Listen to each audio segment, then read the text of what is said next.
کہ یہ جو لوگ ہمیں کہتے ہیں کہ قرآن کی گستاخی کی ہے جی انہوں نے، تو یہ قرآن کی گستاخی کس طریقے سے ہوتی ہے؟ آپ مجھے یہ بتائیں کہ ہم ڈیلی بیسس پہ ہم سب لوگ خود قرآن کے گستاخ ہیں۔ کیسے کہ ہمارے گھروں میں، سب گھروں میں الحمدللہ قرآن پڑھا ہوا ہے، لیکن ہم نے بہت اونچی جگہ پہ کسی سے مقدس کتاب کو ہم سمجھتے ہیں کیونکہ ہم نے اس لیے اوپر جگہ پہ رکھا ہوا ہے، اس کو لپیٹ کے ہم نے کبھی کھولنے کی بھی کوشش نہیں کی۔ اگر کبھی کھولتے بھی ہیں تو یا تو اپنے مردے بخشواتے ہیں،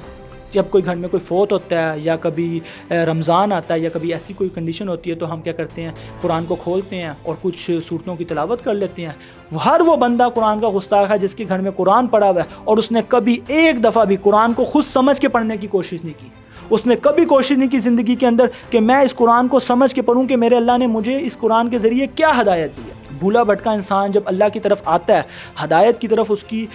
کوشش شروع ہوتی ہے، تو وہ کبھی کسی ہمارے سو کال مولوی حضرات یا مفسرین سے